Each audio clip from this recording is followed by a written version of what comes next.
थोडा घाटावरचा 1 तास अंतर वाचतं आपलं. आणि हे इथे आमचं घर आहे, जे की आमच्या आजी आजोबांच्या टाईमपासूनचं. आणि इथे आपली सिविक. जस्ट आपल्या या घाटात पाऊस थोडा थोडा सरीवर आहे, एवढा पण जोरदार नाही आहे. सो हॅलो, नमस्ते, नमस्कार मित्रांनो, स्वागत आहे तुमचं पुन्हा एका नवीन व्हिडिओमध्ये. सो बऱ्याच वेळानंतर हा एक व्हिडिओ येतो आहे आणि जो की परत एकदा चाललो आहे मी गावी. तर माझ्यासोबत व्हिडिओमध्ये मोठे बाबा आहेत आणि आम्ही दोघंच चाललो आहे. मम्मी पप्पा गावी आहे, तर काही कामानिमित्तच चाललो आहे. आणि हा व्हिडिओ काही असा खास असा नसेल, जो मुंबई गोवा हायवेचा अपडेट काय हा रेग्युलर असतोच. सो मी असाच एक जातानाचा एक ब्लॉग तुमच्यासोबत हा शेअर करतो. सो व्हिडिओ कंटिन्यू बघा. तर चला भेटूयात आता मुलुंडमधून निघालो आहे मी. सो बघूयात किती वेळात पोचतं काय. चला. सो ऐरोली मार्गेच जातोय, कारण हाच एक रूट आहे. आता मुलुंडवरून निघालो आहे, तर मग इथूनच ऐरोली करून आपण नवी मुंबई करत आपला पनवेल आणि नेहमीप्रमाणे आपला जो मुंबई गोवा हायवे. ऐरोलीचा टोल नाका, आणि आता टोल काही बंदच आहेत काही ठिकाणी. आणि टोलचे नवीन रूल्स मे बी आता सध्या तरी काहीतरी निघालेले आहेत. तर जस्ट आता घनसोली पण क्रॉस केलाय. ट्रॅफिक तर अजिबात कुठेच मिळाला नाही, जे की हा जो ऐरोली घनसोली रबाळे या रोडला अजिबातच ट्रॅफिक मिळालंच नाही, कारण आता 8 वाजायला आलेत. आणि आता बघूया आपल्या मुंबई गोवा हायवेची कंडिशन काय आहे, कसं काय पुढे. आता आपल्याला नागोठणेचा जो पॅच आहे ना, तो थोडासा खराब असतोच. तो बघूया, तो तर नेहमीप्रमाणे खराबच असणार आहे. त्याच्यात काही एक अजून असं काही त्या रस्त्याचं काम झालंच नाही आहे. पेपर ब्लॉकचं तिथे टाकलेलं आहे. सो चला आता डायरेक्ट नाश्ता करायलाच थांबतो पुढे आपला नेहमीप्रमाणे पळसपेला.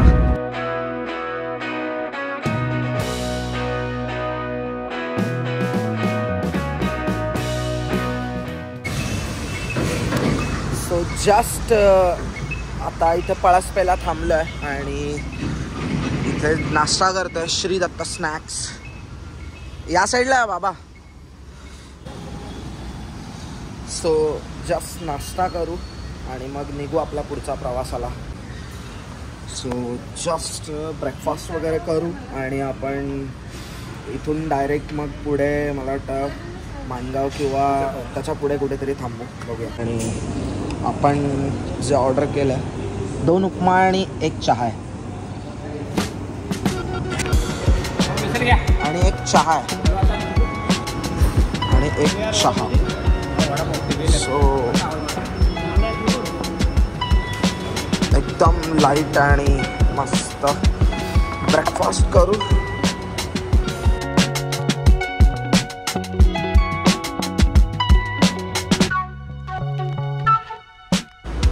तुम्हाला अजून काय पाहिजे का? हा,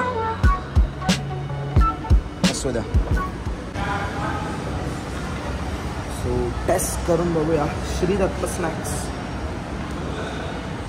खूप जुना आहे हे, मे बी सिन्स काय असावं यांचं, खूप आधीपासूनचं आहे. टेस्ट करूया. आहे, छान आहे. सो जस्ट आता नाश्ता झालेला आहे आणि आता निघतो आपल्या पुढच्या प्रवासाला. तर 8:30 वाजता जस्ट इथून आता पळसपेच्या इथून निघालो आहे. बघूया, मे बी 3 वाजतील पोहोचेपर्यंत. पाऊस पुढे आहे. मम्मीला कॉल केला होता, सो मम्मी पण बोलली की पाऊस खूपच आहे गावाकडे. आता आपल्याला बघूया कुठे पाऊस भेटतोय काय. सो व्हिडिओ कंटिन्यू बघा. हा राईट मारून पळसपेचा लेफ्ट मारायचा आहे.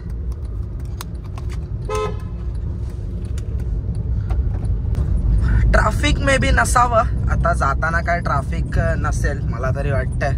बघूयात पुढे. पाऊस तर भरपूरच पडलेला आहे, म्हणजे अगदी खूप जास्त. मुंबईत पण अगदी खूप जोरदार पाऊस पडला आणि आपल्या गावाकडे पण खूप पाऊस पडतोच आहे अजून.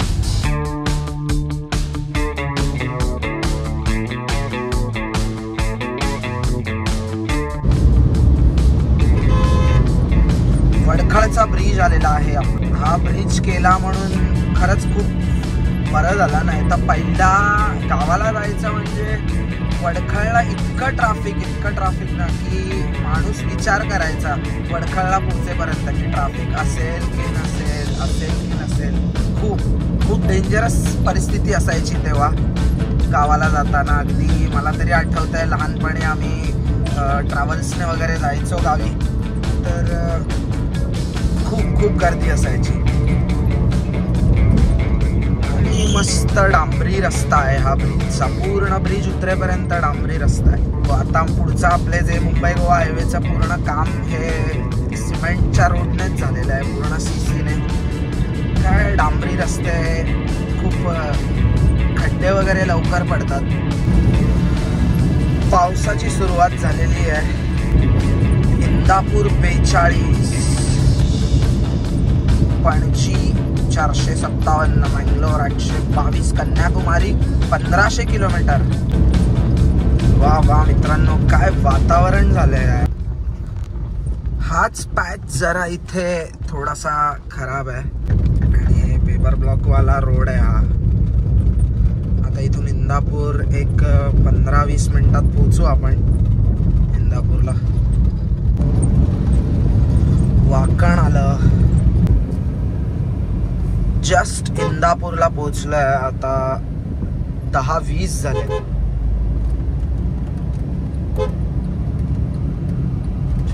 आणि आता माणगाव इथून पुढे 10 मिनिटं, 10 ते 15 मिनिटं, म्हणजे बरोबर 10:30, 10:35 पर्यंत आपण माणगाव पोहोचू.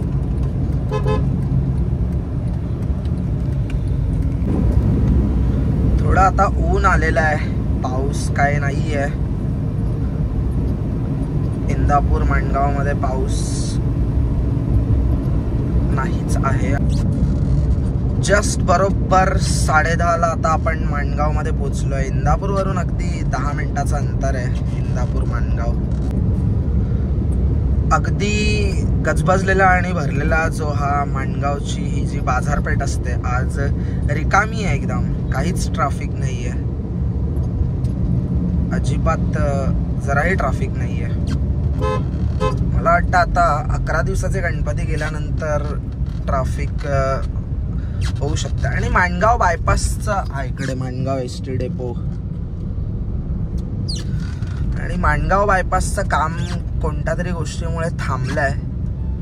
माणगाव बायपास झाला ना तर भाई साहेब सगळ्या गाड्या त्या बायपास रूटने जर पास केल्या तर मग अजूनच मुंबई गोवा हायवे अगदी खूप कमी वेळातच या ट्रॅफिक पासून तरी वाचतील सगळे कोकणकर.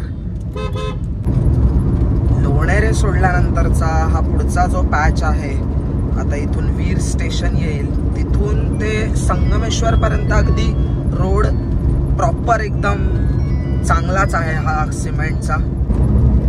जस्ट आता महाडला पोहोचू एक 10 मिनिटात. आणि जस्ट मम्मीचाही फोन आला. ती म्हणाली की सकाळी 6 वाजल्यापासून ते आत्ता वाजलेत 11 वाजायला 10 मिनिटं आहेत. सो खूप जास्त वारा पाऊस आहे संगमेश्वर तालुक्यामध्ये. आता बघू आपल्याला पुढे पाऊस म्हणजे थांबतोय की काय. आणि कोकण रेल्वे दिसतच असेल राईट साईडला, काय माहित कोणती गाडी आहे. लोणेरेच्या पुढचा जो हा पॅच आहे, हा जो रोडचा जो की महाडचा हा रस्ता चालू होतो, हा एकदम हा आता मध्येच 2 लेन आहेत. त्याच्या आधी मागे 3 लेन, म्हणजे मध्ये मध्ये असा मोठा आहे हा रस्ता. आणि अगदी गाड्यांची जास्त रहदारी पण नसते. सो पटापट हा अंतर कापता येतं. 70-80 करत या रोडवरती तुम्ही ड्राईव्ह करू शकता. अगदीच जास्त स्पीड जर वाढवली तर उगाच अपघाताची भीती होऊ शकते मित्रांनो. पोलादपूर आलाय जस्ट मित्रांनो, पोलादपूर. आणि पाऊस पण हळूहळू बारीक बारीक पडायला सुरुवात झाली आहे. अरे जोरातच येतोय. आणि हा पोलादपूरचा हा बॉक्स टनल, वरती पोलादपूर सिटी आणि हा खालून रोड केला. पहिला भाई पोलादपूर खूप हा पण बाजारपेठेतूनच रोड जायचा, पण हा आता डायरेक्ट बाजारपेठ वगैरे सगळं वरून केलं. आणि हा बॉक्स टनल मधून आपण जस्ट पास झालोय आणि 11:15 झालेत. आपण बरोबर टाइम टू टाइम पोहोचणार आहोत. 3चा टार्गेट आहे, 3 पर्यंत पोहोचायचं आपल्याला घरी. आणि हा आता छोटासा घाट चालू. आता पुढे कशेडीचा टनल येईल आपला नेहमीप्रमाणे.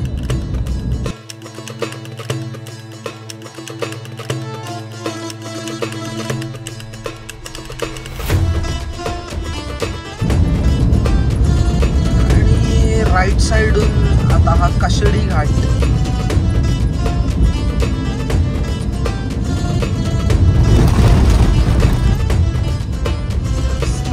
थोडासा पॅच खराब होता. आपण कशेडी घाटात जायचा रस्ता होता राईट साईडला. आणि आता हा इथून कशेडी टनल 5 मिनिटावर. खरंच खूप फायदा झाला आहे कशेडी टनलचा. घाटावरचा 1 तास अंतर वाचतं आपलं. आणि जस्ट लगेचच बाहेर. घाटातला वेळ वाचवला या बोगद्याने खरंच.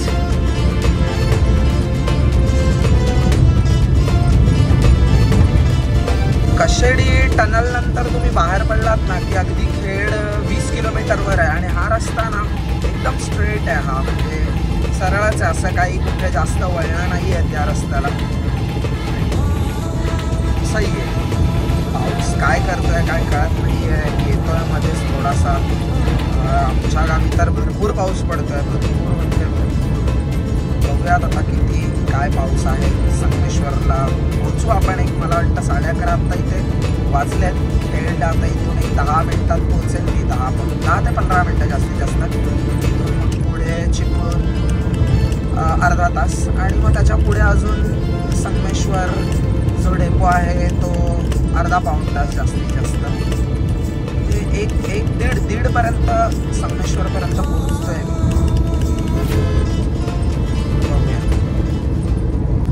जस्ट खेड भरणा नाका पण आलेला आहे. आपण बरोबर टाइम टू टाइम पोहोचतोय. आता भरणा नाका खाली आणि दापोलीला राईट. दापोली सुद्धा बऱ्याचशा आठवणी आहेत दापोलीतल्या. आणि खूप छान आहे दापोली. आणि दापोलीतले काही ठिकाणं आपण एक्सप्लोअर केले होते. सो चॅनलवरती ब्लॉग आहेत आपल्या. सो बघितले नसतील तर जाऊन बघा मित्रांनो. खूप छान आहे दापोली. लाडघर वगैरे अगदी खूप सुंदर बीचेस आहेत. हरणे बंदर, पूर्ण मासळी बाजार तिथे भरतो.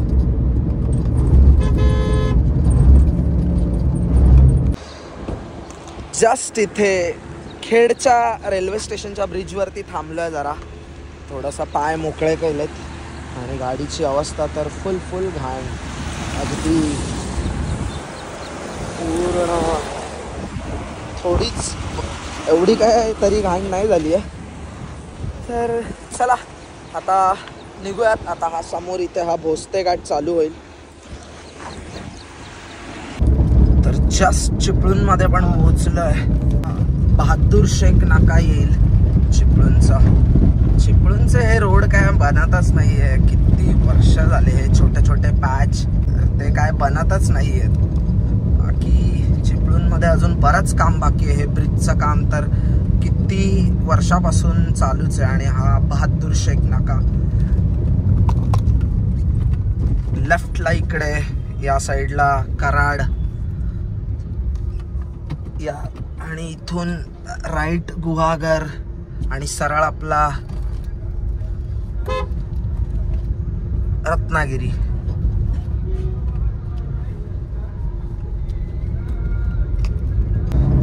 संगमेश्वर तालुक्यामध्ये आपण आलेलो आहेत आपल्या तालुक्यात. आणि तुरळ गेले आत्ताच.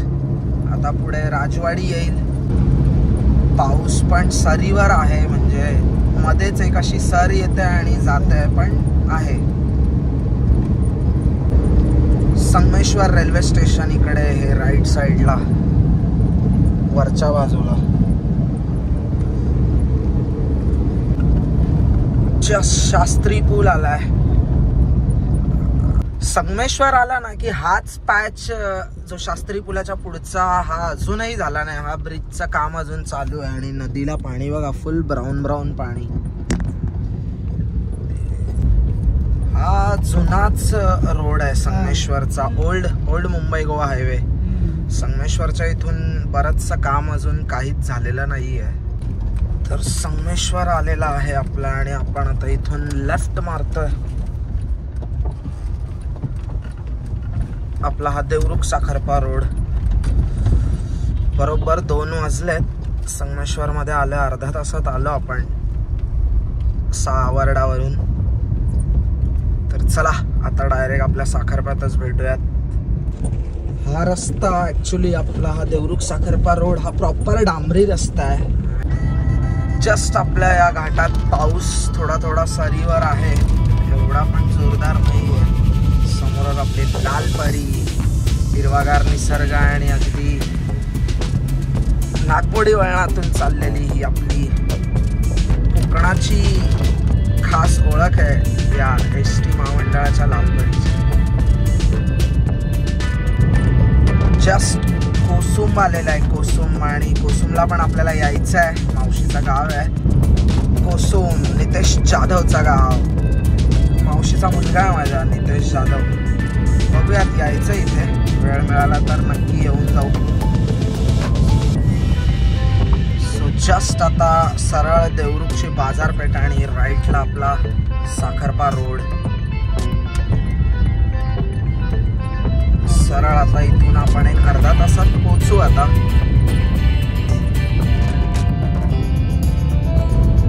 हा आमचा देवरुख साखरपा रोड आहे. हा माझा खूप फेवरेट आणि अगदी मनापासून मला हा आवडणारा रस्ता आहे.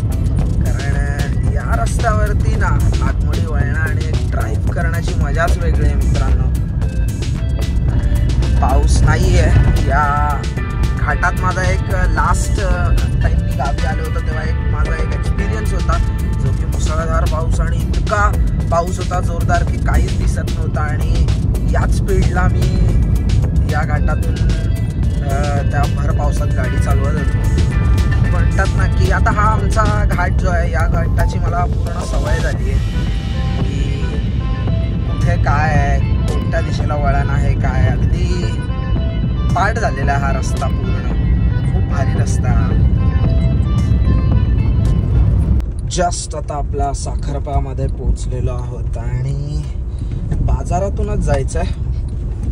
बरोबर 3ला 1 मिनिट आहे. सो टाइमात पोचलो आपण. थोडंसं सामान वगैरे घेऊ आणि मग काय ते डायरेक्ट आपल्या वाडीतच भेटू. चला. या किती एसट्या लागल्यात, एवढ्या एसट्या तर मी खरंच बघितलाच नव्हता. या मला वाटतं ज्या मोफत सेवा आहे मुंबई ते गाव, बापरे. अगदी हा आपला साखरपा एसटी स्टँड आहे. सो मित्रांनो जस्ट आत्ताच घरी पोचलो आहे वाडीत आणि थोडंसं सामान आहे ते अनलोड करतो. आणि हे इथे आमचं घर आहे, जे की आमच्या आजी आजोबांच्या टाईमपासूनचं. आणि इथे आपली सिविक. तर खूप छान झाला प्रवास, अगदी काही असा थकलेलो तर नाहीच आहे. आणि आता मुंबई गोवा हायवेचा प्रवास अगदी काही असं जास्त हॅक्टिक नव्हता प्रवास. सो आहे अजून 4-5 दिवस. तर या व्हिडिओचा एंड मी इथेच करतोय मित्रांनो. व्हिडिओ कसा वाटला सुरुवातीपासून, अगदी असा काही हा मुंबई गोवाचा असा काही खास अपडेट काही असं नव्हतं, पण तरीच म्हटलं जरा जातानाचा एक आपण शूट करू. सो अजून 4-5 दिवस आहे इथे. तर भेटूयात पुढच्या एका कुठल्या तरी नवीन व्हिडिओमध्ये. तोपर्यंत bye, take care, peace out. आणि जर चॅनलला सबस्क्राईब केलं नसेल तर पहिला सबस्क्राईब करा आणि त्याच्या बाजूचा बेल आयकॉनचं बटन पण प्रेस करा, म्हणजे नवीन व्हिडिओची नोटिफिकेशन येईल तुम्हाला. आणि लाईक करा, शेअर करा. सो चलो बाय, टेक केअर.